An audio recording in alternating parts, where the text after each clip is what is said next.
The Great Fire of Hamburg began early on May 5, 1842 in Deichstraße and burned until the morning of May 8, destroying about one-third of the buildings in the Altstadt. 51 people were killed and 1,700 residences and several important public buildings were destroyed. The fire required major rebuilding of the city and led to improvements in its infrastructure. The heavy demand on insurance companies also led to the establishment of reinsurance. The fire began in Edward Cohen's cigar factory at Deichstraße 42-44 early in the morning of May 5, 1842. A neighbor alerted the night watch at about 1 a.m.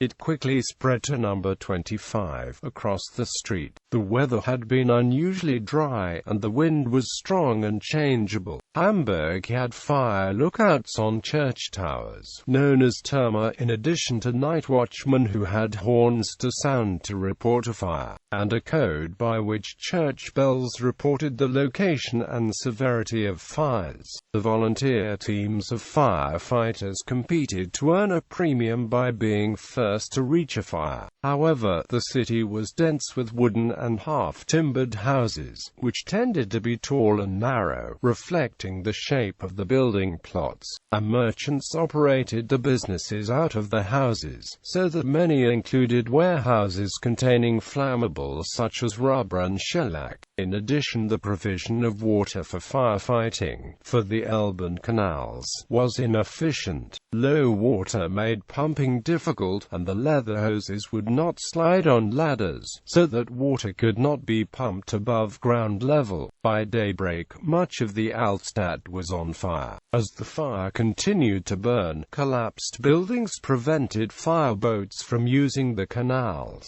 and there was no system to coordinate the firefighters from different parishes. Firefighters from outside the city, as far away as Lübeck and Kiel, joined the effort. Some buildings were blown up in an attempt to create fire breaks, including the old Rathaus. Originally built in 1290, 18 wagon loads of records were salvaged from it first. May 5 was Ascension Day, a few hours after the midday feast day service. Despite strenuous efforts, the spire of the Nikolaikirche collapsed, and the church burned down. There was panic and extensive looting. The militia aided in the firefighting until it had to combat looting instead. About half the population, some 70,000 people, fled. After 3 days and nights, thanks to a further shift in the wind and what remained of the former walls of the city, the fire was finally put out at 7 a.m. on May 8. The location is marked by the street name Brandsend, Fire's End, near the main station. 51 people died, including 22 of the firefighters, and approximately a third of the city was destroyed, including 1,700 residential buildings containing more than 4,000 homes, more than 100 warehouses, 7 churches, 2 synagogues, 60 schools, and public buildings including the Bank of Hamburg in addition to the Rathaus. Approximately 20,000 people were left homeless, including 4 senators. Aftermath. The fire was covered in the world press, including engravings in an early issue of the Illustrated London News. Hermann Bayer, a pioneering photographer, took daguerreotypes from the roof of the New Stock Exchange building, which had survived. These are the first photographs of the city and possibly the first news photographs. Painted dioramas depicting the catastrophe later toured. A visual vocabulary derived from Roman ruins was used to depict the magnitude of the disaster. Almost 7 million marks was raised in an international appeal to help the survivors, in which the largest donors were Tsar Nicholas I of Russia and King Louis Philippe of France. The cities of Antwerp, London, Riga, Rotterdam, and St. Petersburg donated funds.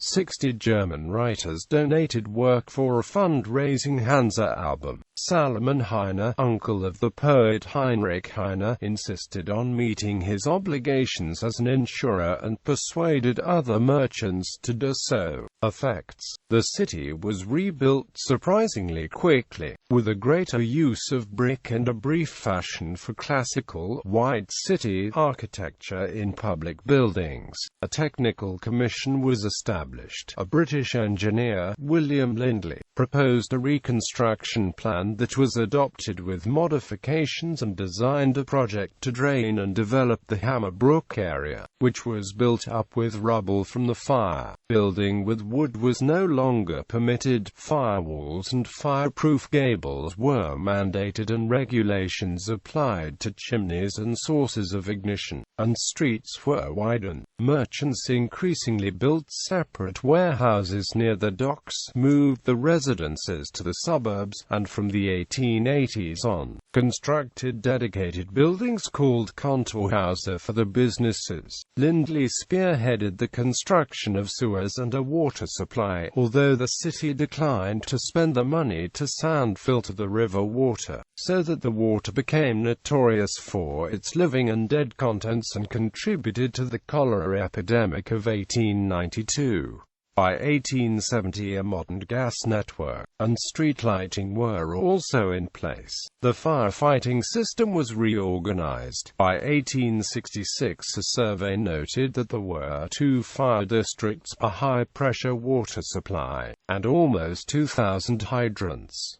The fire caused 100 million marks in losses, seriously straining many insurance companies. The municipal Hamburger Feuerkasse, participation in which had been made mandatory for most residents in 1817, was liable for 38 million marks, approximately equivalent to €1 billion in 2006 money, and had to raise a bond for 34.4 million marks, which it paid off over 46 years. The private Gotha Feuer had to have 250,000 thalers in coins shipped to Hamburg to satisfy claimants who insisted on payment in Prussian currency. After the fire, British insurers increasingly concentrated on the British Empire. The disaster was the primary impetus to the establishment of the first reinsurance company, Kölnische Rückversicherungsgesellschaft, Kölnische Ruck, an ancestor of Genre, which was first discussed later in 1842, although it was not chartered until 1846.